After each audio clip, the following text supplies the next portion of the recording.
ಜೋಬಲ್ ಹಾಕೊಳ್ಳೋಕೆ ಎಲ್ಲರೂ ಜ್ವರ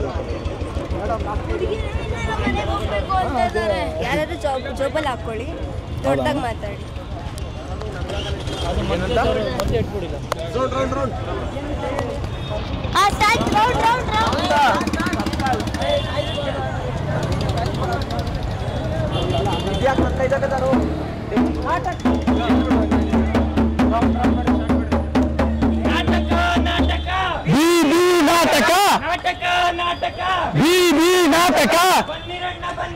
ನಾಟಕವ ನೋಡಿರಿ, ನಾಟಕವ ನೋಡಿರಿ, ಬೀದಿ ನಾಟಕ, ಬೀದಿ ನಾಟಕ, ನಾಟಕವ ನೋಡಿರಿ, ನಾಟಕವ ನೋಡಿರಿ. ಲಾ ಲಾ ಲಾ ಲಾ ಲಾ ಲಾ ಲಾ ಲಾ ಲಾ ಲಾ ಲಾ ಲಾ.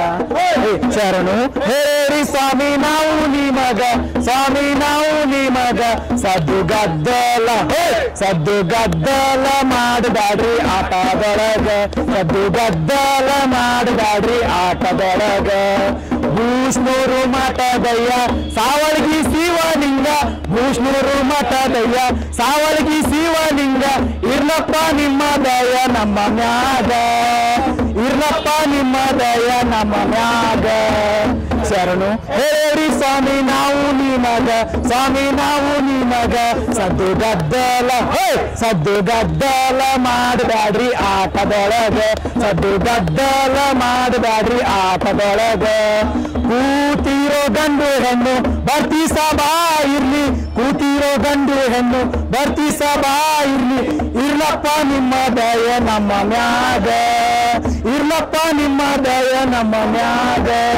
ಶರಣು ಹೇಳಿ ಸ್ವಾಮಿ ನಾವು ನಿಮಗ, ಸ್ವಾಮಿ ನಾವು ನಿಮಗ ಸದ್ದು ಗದ್ದಲ, ಸದ್ದು ಗದ್ದಲ ಮಾಡಬೇಡ್ರಿ ಆಟದೊಳಗ, ಸದ್ದು ಗದ್ದಲ ಮಾಡಬೇಡ್ರಿ ಆಟದೊಳಗ.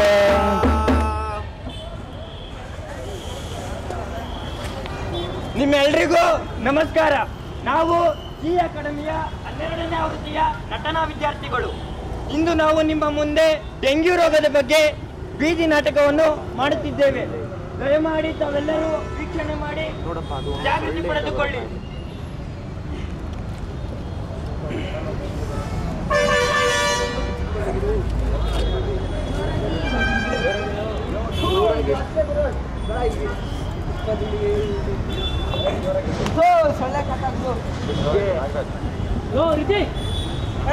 ಏನು ಹಿಂಗ್ ಓಡಾಡ್ತಿದ್ಯಾ? ನೋಡ್ರೆ ಗೊತ್ತಾಗಲ್ಲ ನೋಡ.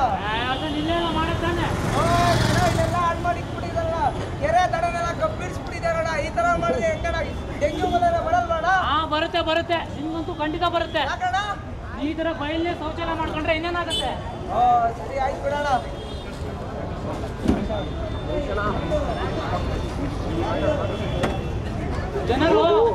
ಈ ಗಲಿಜಿನ ತಗೊಳಕ್ಕೆ ಗಲಿಜೆಲ್ಲ ಇದು ಮಾಡಕ್ಕೆ ನೀರು ಬಳಸ್ತಾರಲ್ಲ, ಆದ್ರೆ ಇಲ್ಲಿನ ಜನರು ನೀರನ್ನೇ ಗಲೀಜು ಮಾಡಿಬಿಟ್ಟಿದ್ದಾರೆ.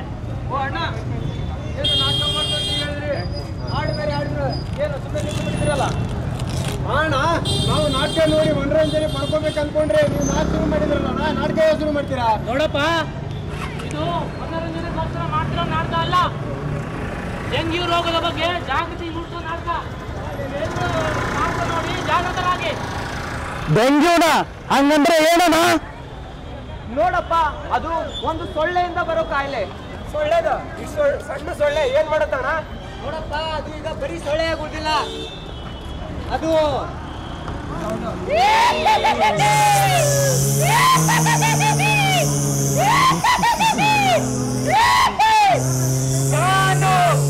ಡೆಂಗ್ಯೂ ಸೊಳ್ಳೆ ಅಂದ್ರೆ ಏಡಿಸ್ ಈಜಿಪ್ಟೈಡ್ ಸೊಳ್ಳೆ.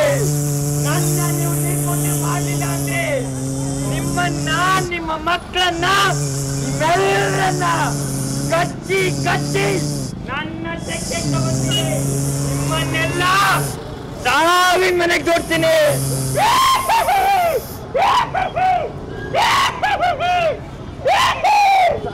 ಭೂತ ಬಂದಿದೆ, ಭೂತ ಬಂದಿದೆ, ಡೆಂಗು ರೋಗದ ಭೂತ ಬಂದಿದೆ. ಭೂತ ಬಂದಿದೆ, ಭೂತ ಬಂದಿದೆ, ಡೆಂಗ್ಯೂ ರೋಗದ ಭೂತ ಬಂದಿದೆ. ಭೂತ ಬಂದಿದೆ, ಭೂತ ಬಂದಿದೆ, ನಮ್ಮನ್ನು ಕೊಲ್ಲುವ ಭೂತ ಬಂದಿದೆ. ಭೂತ ಬಂದಿದೆ, ಭೂತ ಬಂದಿದೆ, ನಮ್ಮನ್ನು ಕೊಲ್ಲುವ ಭೂತ ಬಂದಿದೆ. ಭೂತ ಬಂದಿದೆ, ಭೂತ ಬಂದಿದೆ, ಸಾವನ್ನು ಬಳುವಳಿಯಾಗಿ ತಂದಿದೆ. ಭೂತ ಬಂದಿದೆ, ಭೂತ ಬಂದಿದೆ, ಸಾವನ್ನು ಬಳುವಳಿಯಾಗಿ ತಂದಿದೆ. ನೋಡಿದ್ರಲ್ಲ, ಇಷ್ಟೊತ್ತು ಈ ಸೊಳ್ಳೆ ಭೂತ ಹೇಳ್ತಾನ, ಇದು ಭೂತ ದೃಷ್ಟಿ ನಮ್ಮನ್ನೆಲ್ಲ ಕಾಡ್ತಾ ಇದೆ. ಇದು ಇಷ್ಟು ಸಣ್ಣ ಜೀವಿ ಮನುಷ್ಯನ ಪ್ರಾಣನ ತೆಗಿತಾ ಇದೆ ಅಂದ್ರೆ ಅರ್ಥ ಮಾಡ್ಕೊಳ್ಳಿ ಇದ್ರೊಳಗೆ ಶಕ್ತಿ ಎಷ್ಟಿದೆ ಅಂತ. ಸರ್, ನಾಗರಬಾವಿ ಅಂತ ಸೊಫಿಸ್ಟಿಕೇಟೆಡ್ ಏರಿಯಾದಲ್ಲಿ ಸೊಳ್ಳೆ ಬರುತ್ತೆ ಅಂದ್ರೆ ಏನರ್ಥ? ಸರ್, ನೀವು ತಪ್ಪು ತಿಳ್ಕೊಂಡಿದ್ದೀರಾ. ಇದು ಬರೀ ಗಲೀಜಲ್ಲಾಗಲಿ ಮೋರಿಯಲ್ಲಾಗಲಿ ಹುಟ್ಟಲ್ಲ, ಇದು ಹುಟ್ಟೋದೇ ಶುದ್ಧ ನೀರಲ್ಲಿ. ಶುದ್ಧ ನೀರಲ್ಲಿ ಸೊಳ್ಳೆ ಹುಟ್ಟುತ್ತಾ? ಅದೇ ಸರ್ ಈ ಸೊಳ್ಳೆ ವಿಶೇಷತೆ. ಅದು ಹೇಗ್ರಿ? ಮುಂದೆ ನೋಡಿ ಗೊತ್ತಾಗುತ್ತೆ. ಧಿರಾಜ, ರಾಜ ಮಾರ್ತಾಂಡ, ರಾಜ ಗಾಂಭೀರ್ಯ, ಜಯಮೀರ್ಯ, ಮಯೋದರ, ಜನಿ ಬಹುಪರಾತ್, ಬಹುಪರಾತ್, ಬಹುಪರಾತ್. ರಾಜನ್ ಪೇಟನೆ ಬೇರೆ. ನಮಸ್ತೆ ಪ್ರಭುಗಳೇ. ಸರಿ ಈ ಜಾಗ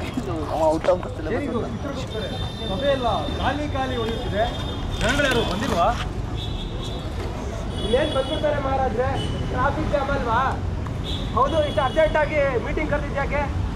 ಅಯ್ಯೋ, ಬೆಂಗಳೂರಿಗೆ ಸೊಳ್ಳೆಗಳು ಜಾಸ್ತಿ ಅಂತಿದಾರಲ್ರಿ, ಯಮಲೋಕವರೆಗೂ ಸೊಳ್ಳೆ ಹುಡ್ಕೊಂಡ್ ಬಂದಿದೆ, ಅದಕ್ಕೆ ಒಂದು ಸಭೆ ಮಾಡೋಣ ಅಂತ ಕರೆದಿದ್ದೀನಿ. ಅದಕ್ಕಿಂತ ಮುಂಚೆ ಬಂದಿರೋರ್ದು ವಿಚಾರಣೆ ನಡೆಸಲ್ವಾ? ಹಾಂ, ಮಾಡಿ ಮಾಡಿ. ಯಾರಲ್ಲೇ ಮೊದಲನೇ ಒಂದು ಬರಲೇ?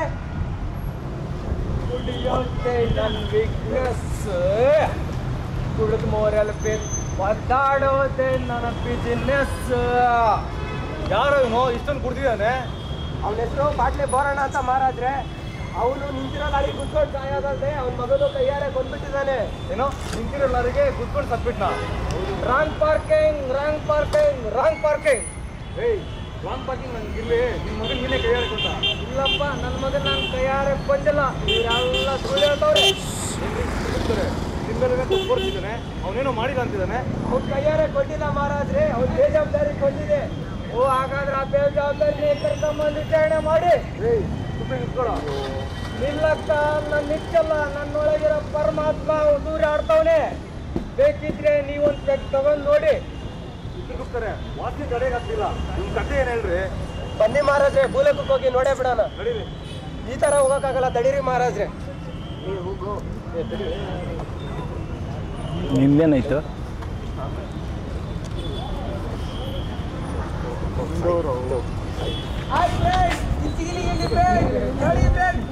ಬಂದಿದ್ದೀರಿ, ಎಮ್ಮಿ ಈ ವಿಡಿಯೋಗೆ 1 ಮಿಲಿಯನ್ ಲೈಕು, ಹಾಗೆ ಸಬ್ಸ್ಕ್ರೈಬ್ ಮಾಡಿ, ಹಾಗೆ ನಮ್ಮ ಗಂಟೆನ ಕೊಡ್ಬಿಡಿ ಫ್ರೆಂಡ್ಸ್.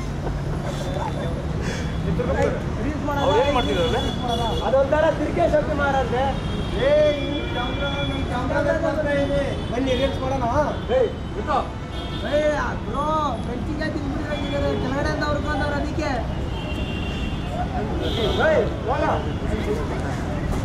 ತಿರುಗ್ತಾರೆ, ಎಲ್ಲಂದಲ್ಲೇ ಕಸ ಎಸಿತಿದ್ದಾರೆ. ಇದರಿಂದನೇ ಯಮಲೋಕದವರೆಗೂ ಸೊಳ್ಳೆ ಹುಡ್ಕೊಂಬಂದಿರೋದು. ಇರ್ಬೋದು ಮಹಾರಾಜ್ರೆ. ಆ ಬಾಟ್ಲಿ ಬರೋಕ್ ಮನೆ ತಗೊಂಡೋಗಿ ನನ್ನ ಬನ್ನಿ ಮಹಾರಾಜ್ರೆ, ಕರ್ಕೊಂಡು ಹೋಗ್ತೀನಿ.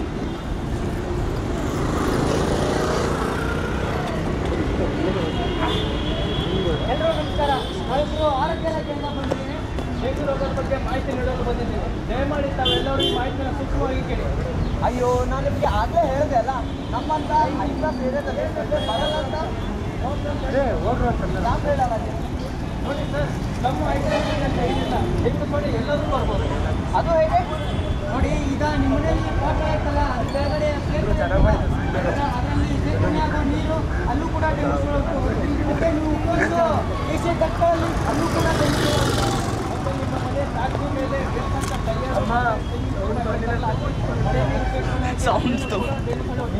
ಏನು ಡೆಂಗಿ ಸೊಳ್ಳೆ ಒಳ್ಳೆ ನೀರನ್ನು ಉಟ್ಕೋತ. ಹೌದು, ನೀವು ಕುಡಿಯೋ ನೀರಿನಲ್ಲಿ ಆ ಕುಡಿಯೋ ನೀರಿನ ಪಾತ್ರೆಯಲ್ಲಿ 4-5 ದಿವಸ ನೀರನ್ನ ಶೇಖರಣೆ ಮಾಡಿದ್ರೆ ಸಾಕು, ಅಲ್ಲೂ ಡೆಂಗು ಸೊಳ್ಳೆ ಉಟ್ಕೊಳ್ಳುತ್ತೆ. ಮತ್ತೆ ಇನ್ನೊಂದು, ಈ ಡೆಂಗು ಸೊಳ್ಳೆ ಹಚ್ಚೋದು ಬರೀ ಹಗಲೊತ್ತಲ್ಲಿ ಮಾತ್ರ. ಮತ್ತೆ ಈ ಸೊಳ್ಳೆ ಜಾಸ್ತಿ ಮೇಲೆ ಅಲ್ಲ, ಮಕ್ಕಳು ಕೆಳಗಷ್ಟೇ ಇರೋದು. ಆದ್ದರಿಂದ ಮೈಸೂರು ಬಟ್ಟೆಯಲ್ಲಿ ಬಂದ್ ಮಾಡಿ. ಹೌದು, ಈ ಸೊಳ್ಳೆ ಬಂದಿದೆ ಅಂತ ನಮಗೆ ಹೆಂಗೆ ಗೊತ್ತಾಗುತ್ತೆ? ನೋಡಿ, ಈ ಸೊಳ್ಳೆ ಮೊದಲನೇ ಅಂತ ಲಾರ್ವಾ ಸ್ಟೇಜ್ ಅಂತ 3-4 ದಿವಸ ನಾವು ಕುಡಿಯೋ ನೀರನ್ನ ಶೇಖರಣೆ ಮಾಡಿ ಇಟ್ಟ ಮೇಲೆ ಅದರೊಳಗಡೆ ಸಣ್ಣ ಮೀನಿನ ರೀತಿ ಲಾರ್ವಾ ಸ್ಟೇಜ್ಗಳು ಹುಟ್ಕೊಳ್ಳುತ್ತೆ. ಅದು ಬೆಳೀತಾ ಬೆಳೀತಾ ಸೊಳ್ಳೆ ಆಗುತ್ತೆ. ಈ ರೀತಿ ಲಾರ್ವಾದಿಂದ ಇಡೀ ಸೊಳ್ಳೆ ಆಗಲು 14 ದಿವಸ ನಡೆಯುತ್ತೆ. ನೀವು 14 ದಿನ ಒಳಗಡೆ ನೀರಿನ ಪಾತ್ರನ ಶುಚಿ ಮಾಡಿದ್ರೆ ಡೆಂಗ್ಯೂ ಸೊಳ್ಳೆ ಉತ್ಪೋದನೆಯನ್ನು ನಾವು ತಡಿಬಹುದು. ಹಾಗಾದ್ರೆ ಈ ರೋಗದ ಮುನ್ನೆಚ್ಚರಿಕೆ ನೋಡಿ, ಇದರಲ್ಲಿ ಹುಟ್ಟೋಗಿ ಬಿಟ್ಟು ಜ್ವರ ಬರೋದು, ವಾಂತಿ ಶುರು ಆಗೋದು, ತಲೆನೋವು ಬರೋದು, ಮೈಕೈ ನೋವು ಬರೋದು, ಮೂಳೆಗಳಲ್ಲಿ ನೋವು ಬರೋದು, ಕಣ್ಣಿನ ಕೆಳಗಡೆ ನೋವು ಬರೋದು, ಜ್ವರ ಒಮ್ಮೆ ಬಿಟ್ಟು ಮತ್ತೆ ಬರೋದು, ಇಂಥ ಲಕ್ಷಣಗಳಿದ್ರೆ ನೀವು ತಕ್ಷಣ ವೈದ್ಯರನ್ನು ಚಿಕಿತ್ಸೆ ಪಡ್ಕೋಬೇಕು. ಪಡ್ಕೊಳ್ಳದೆ ಇದ್ರೆ ಏನಾಗುತ್ತಪ್ಪ ಅಂದ್ರೆ ನಮ್ಮ ರಕ್ತದಲ್ಲಿ ಪ್ಲೇಟ್ಲೆಟ್ಗಳ ಸಂಖ್ಯೆ ಕಡಿಮೆ ಆಗ್ತದೆ. ಅಂದ್ರೆ ನಮ್ಮ ದೇಹದಲ್ಲಿ ಕೆಂಪು ರಕ್ತ ಹಾಗೂ ಬಿಳಿ ರಕ್ತ ಕಣಗಳು ಕ್ರಮೇಣವಾಗಿ ಕಡಿಮೆಯಾಗಿ ಆ ಮನುಷ್ಯ ಸಾಯ್ತಾನೆ. ಇಂಥ ರೋಗ ಲಕ್ಷಣಗಳಿದ್ರೆ ನೀವು ತಕ್ಷಣ ನಿಮ್ಮ ಹತ್ತಿರದ ಹಾಸ್ಪಿಟಲ್ ಅಥವಾ ವೈದ್ಯರನ್ನು ಸಂಪರ್ಕಿಸಿ. ಮತ್ತೆ ಪಾಟಿಗೆ ನೀರು ಹಾಕಿದಾಗ ಆ ಪಾಟಿನ ನೀರು ವಿತರಣೆ ಆದಾಗ ಆ ಪಾಟನ್ನು ಕ್ಲೀನ್ ಮಾಡ್ತಾ ಇರಿ.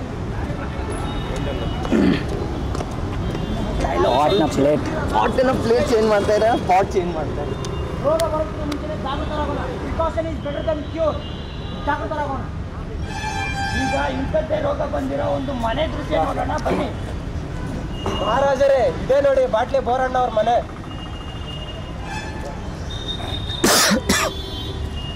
ಒಂದು ನಿಮಿಷ ನಿಂತ್ಕೊಳ್ಳಿ ಇವರೇ.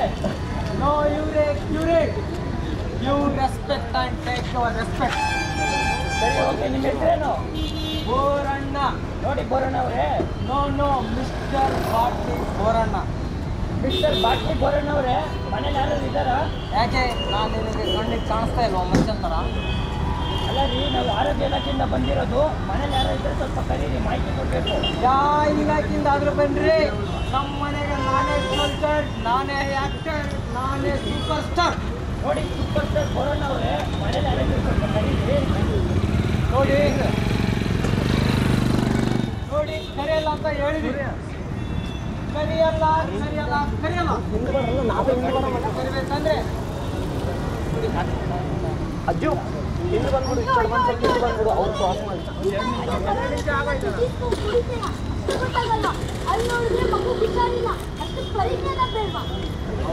ಬಂದವ್ರ ಮುಂದೆಲ್ಲ ನಾನು ಅಂಡರ್ ಎಸ್ಟಿಮೇಟ್ ಮಾಡಬೇಡವಾ. ಈ ಥರ ಎಲ್ಲ ಅಂಡರ್ ಎಸ್ಟಿಮೇಟ್ ಮಾಡಿದ್ರೆ ಯಾವುದೋ ಲಾರಿ ಬರ್ತೀನಿ ನೋಡವ. ಒಂದು ನಿಮಿಷ ನಿಂತ್ಕೊಳ್ಳಿ ಅಮ್ಮ. ಅಮ್ಮ ಅವರು ನನಗೆ ನಿನಗಲ್ಲ. ನೀವು ಸ್ವಲ್ಪ ನೀವು ಸುಮ್ಮನೆ ನಿಂತ್ಕೊಳ್ಳಿ. ನೋಡಿ ಅಮ್ಮ, ನಾವು ಆರೋಗ್ಯ ಇಲಾಖೆಯಿಂದ ಬಂದಿರೋದು. ಏನಪ್ಪ ಆರೋಗ್ಯ ಇಲಾಖೆಯಿಂದ? ಒಳ್ಳೇದಾಯ್ತನಪ್ಪ, ಒಳ್ಳೇದಾಯ್ತು. ಯಾಕಮ್ಮ, ಏನಾಯ್ತು? ಅಯ್ಯೋ, ಏನಂತ ಹೇಳಪ್ಪ, ನನ್ನ ಮೊಮ್ಮಗುಗೆ 1 ವಾರದಿಂದ ಬಿಟ್ಟು ಜ್ವರ ಬರ್ತಾ ಇದೆ, ಮೂಗು ಕೆಂಪುಗಾಗಿದೆ, ವಾಂತಿ ಬೇರೆ ಮಾಡ್ಕೊಳ್ತಾ ಇದೆ. ನಿನ್ನೆ ನೋಡಿದ್ರೆ ಜ್ವರ ಕಮ್ಮಿ ಇತ್ತು, ಇವತ್ತಲ್ಲೇ ಜಾಸ್ತಿ ಆಗ್ಬಿಟ್ಟಿದೆ ಕಣಪ್ಪ. ಅಮ್ಮ ಅದೇ ಕರೆಕ್ಟು, ನಿನ್ನೆ ಜ್ವರ ಕಮ್ಮಿ ಇತ್ತಲ್ಲ, ಆ ಮಗುವಿಗೆ ನಾನೇ ಔಷಧಿ ಕೊಟ್ಟಮ್ಮ. ನೀನೇ ಕೊಟ್ಟೆ ಔಷಧಿನ ಇದೆಲ್ಲ ಇದೆ ರೋಗಕ್ಕೆ ಔಷಧಿ ನಮ್ಮ ಮಗುವಿಗೆ ಬೆಳಿಗ್ಗೆ ತಟ್ಟಿ ಮಧ್ಯಾಹ್ನ ತಟ್ಟಿ ರಾತ್ರಿ ತಟ್ಟಿ ಕೊಟ್ಟೆ ಜ್ವರ ಕಿತ್ಕೊಂಡು ಹೊಟ್ಟೋಯ್ತು. ನೋಡಿ ಅಮ್ಮ, ನೀವು ತಕ್ಷಣ ಹತ್ತಿರದ ಆಸ್ಪತ್ರೆಯಲ್ಲಿ ರಕ್ತ ಪರೀಕ್ಷೆ ಮಾಡಿಸಿ. ಅಮ್ಮ ರಕ್ತ ಪರೀಕ್ಷೆ ಬೇಡ, ಏನು ಬೇಡ, ಇವರೆಲ್ಲ ದುಡ್ಡು ತಿನ್ನಕ್ಕೆ ಎಲ್ಲ ಮಸಲತ್ ಮಾಡ್ತಾವ್ರೆ. ಅಲ್ಲ ಕಣೋ, ಹೇಳಕ್ ಕೇಳೋ, ನೀನಂತೂ ಕುಂತು ಸಾಯ್ತೀಯ ಅಂತೇಳಿ ಆ ಮಗುನು ಸಾಯ್ತಕ್ ಮಾಡಿದ್ಯಾ? ನನ್ಗಂತೂ ಆಗಲ್ಲ. ಹಾ ಬಾ ನಡಿಯೋ, ಈ ಮಗುನ ಆಸ್ಪತ್ರೆಗೆ ಕರ್ಕೊಂಡು ಹೋಗೋಣ. ಅಮ್ಮ ಬೇಡಮ್ಮ ಬೇಡ, ಮಗುವಿಗೆ ಆಲ್ರೆಡಿ 90 ಕೊಡ್ತೀವಿ, ಇನ್ನೂ 90 ಕೊಟ್ಟರೆ ಮಗು ಕಟ್ಲಲ್ಲೇ ಕೊಡಾಡುತ್ತೆ ಅಮ್ಮ. ಅಮ್ಮ ಇವ್ರ ಮಾತು ಏನು ಕೇಳೋದು ಬೇಡ, ನೀವು ಮನೆಗೆ ನಡಿ. ಇವರು ತಾಯಿ ಮಗನ ಮಧ್ಯೆ ಏನೇನ ತಂದಿಡ್ತಾರ್ರಿ, ನೀವು ಬೇರೆ ಕಡೆ ನೋಡ್ತೀರಿ ನಿಮ್ಮ ವ್ಯವಹಾರ. ನಮ್ಮ ಮನೆಗೆ ಬೇಡ ರೀ, ನೀವು ಬೇಡ. ಅಮ್ಮ ಹೇಳೋದು ಅರ್ಥ ಮಾಡ್ತಿಲ್ಲ. ಅಪ್ಪ ಹೇಳ್ತಾನೆ ನೋಡಿದ್ರೆ ಮಗುಗೆ ಡೆಂಗ್ಯೂ ಅಂತ ಕಾಣುತ್ತೆ. ಇಲ್ಲಿ 2 ಗಂಟೆ ಬಿಟ್ಟು ನಾನೇ ವಾಪಸ್ ಬರ್ತೀನಿ. ಅಷ್ಟರಲ್ಲಿ ಅಪ್ಪ ಹೋಗಿರ್ತಾನೆ, ಮಗು ನಾನೇ ಆಸ್ಪತ್ರೆ ಕರ್ಕೊಯ್ತೀನಿ. ನೋಡಿದ್ರಲ್ಲ ಆ ಕುಡ್ಕ ನಡ್ಕೊಂಡಿರೋ ವಿಷಯನ ಈಗ ಅಧಿಕಾರಿಗಳು ಬಂದಾಗ ಏನಾಗುತ್ತೆ ಸರ್ ಬನ್ನಿ ಸರ್, ಇಲ್ಲೇ ಸರ್ ಅವ್ರ ಮನೆ ಇರೋದು. ಬನ್ನಿ ಬನ್ನಿ, ಇಲ್ಲೇ ಸರ್ ಅವ್ರ ಮನೆ. ಅಮ್ಮ ಯಾರೀ ನೀವು ರೀ? ಮತ್ತೆ ಬಂದಿದ್ರಲ್ರಿ ನೀವು? ಯಾಕೆ ಅವ್ರಿಗೆ ಹೇಳಿದ್ರೆ ಅರ್ಥ ಆಗ್ಲಿಲ್ವಾ? ಈಗ ಬೇರೆ ನೀವತ್ತ ನಿಮ್ಮ ನೆಂಟನ್ನೆಲ್ಲ ಕರ್ಕೊಂಡು ಬಂದ್ಬಿಟ್ಟಿದ್ರಾ? ನಮ್ಮ ನೆಂಟರಲ್ಲ ಯಾರಿಗೂ ಮೇಲಧಿಕಾರಿಗಳು. ಓ ಮೇಲಧಿಕಾರಿಗಳಿಗೆ ಇದಾಗ ಅವೆಲ್ಲ ನನ್ನ ಸಂಬಂಧ ಇಲ್ಲ ರೀ. ಇಲ್ಲಿ ನೀವು ಬರ್ಲೇ ಬರ್. ಏನೋ ಹುಷಾರಿಲ್ಲ ಅಂತಲ್ಲ, ಸರಿ ಒಂದ್ಸಲ ನೋಡ್ಬೇಕು. ಯಾರು ಹೇಳಿದ್ರಿ ಮಗು ಹುಷಾರಿಲ್ಲ ಅಂತ? ಮಗು ತೊಟ್ಲಲ್ಲಿ ಕುಳ್ಳಾಡ್ತೈತೆ. ಜಾಸ್ತಿ ಆಗ್ತಿದೆ ರೀ, ರಕ್ತ ಪರೀಕ್ಷೆ ಮಾಡಿಸ್ಬೇಕು. ಯಾವ ಪರೀಕ್ಷೆನೂ ನಾವು ಮಾಡ್ಸಲ್ಲ ರೀ. ಅಯ್ಯೋ ಅಯ್ಯಯ್ಯೋ ಅಯ್ಯಯ್ಯೋ, ಯಾಕಮ್ಮ ಏನಾಯ್ತು? ಏನಂತ ಹೇಳಪ್ಪ, ಮುಗೀತು, ಎಲ್ಲ ಮುಗೀತು. ನನ್ನ ಮೊಮ್ಮಗು ಸತ್ತೋಯ್ತು ಕಣಪ್ಪ. ಮಗು ಸತ್ತಾಯ್ತಂತೆ. ನಿಮ್ಮ ಮಗನ ಕಡೆ ಹೇಳ್ತಾ ಇರೋದು. ಸತ್ತಿರೋದು ನನ್ನ ಮಗನ? ನಿಮ್ಮ ಬೇಜವಾಬ್ದಾರಿಯಿಂದನೇ ಈ ಥರ ಆಗಿರೋದು. ನನ್ನ ಮಗನ? ಅಯ್ಯೋ ಅಯ್ಯೋ ಅಯ್ಯೋ ದೇವ್ರೆ, ಅಯ್ಯೋ ಅಯ್ಯೋ ದೇವ್ರೆ, ನನ್ನ ಮಗು ಸತ್ತೈತಂತ. ಅಯ್ಯೋ ಅಯ್ಯೋ ದೇವ್ರೆ, ಅಯ್ಯೋ ನನ್ನ ಬೇಜವಾಬ್ದಾರಿಯಿಂದ ನನ್ನ ಮಗುವಿನ ಸಾವಿಗೆ ನಾನೇ ಕಾರಣನಾದನಲ್ಲ. ಅಯ್ಯೋ ನನ್ನ ಆಡದ ತಾಯಿ, ನನ್ನ ಆರೋಗ್ಯ ಇಲಾಖೆ ಅಧಿಕಾರಿಗಳು ನನ್ನ ಮನೆ ಬಾಗಿಲಿಗೆ ಬಂದು ನಿನ್ನ ಮಗುವಿಗೆ ಡೆಂಗ್ಯೂ ರೋಗದ ಲಕ್ಷಣಗಳಿದೆ, ನಿನ್ನ ಮಗುವಿನ ಆಸ್ಪತ್ರೆಗೆ ಕರ್ಕೊಂಡೋಗು ಅಂತ ಹೇಳಿದ್ರು. ಅವರ ಮಾತುಗಳನ್ನು ಅಲಕ್ಷ್ಯ ಮಾಡಿ ಈ ಸರಾಯಿ ಕುಡಿತಕ್ಕೆ ನಾ ದಾಸನಾಗಿ ನನ್ನ ಮಗುವ ಸಾವಿಗೆ ನಾನೇ ಕಾರಣನಾದನಲ್ಲ. ಈ ಭೂಮಿ ಮ್ಯಾಗ ಬದುಕಿ ಬಾಳ್ಬೇಕಲ್ಲ,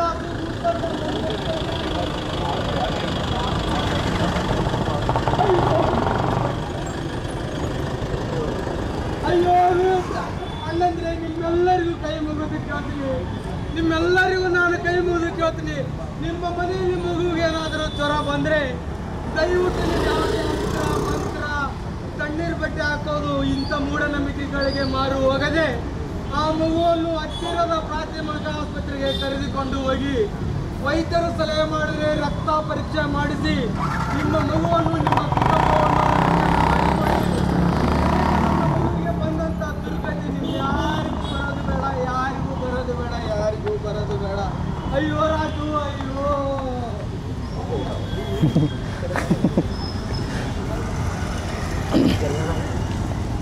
ನೋಡೋದಲ್ಲ ಮಹಾರಾಜ್ರೆ, ಬಾಟ್ಲಿ ಬೋರನ್ನ ಅವ್ನು ಸಾಯೋದಂತೆ ಅವ್ನ ಮಗನು ಹೇಗೆ ಸಾಯಿಸ್ದ ಅಂತ.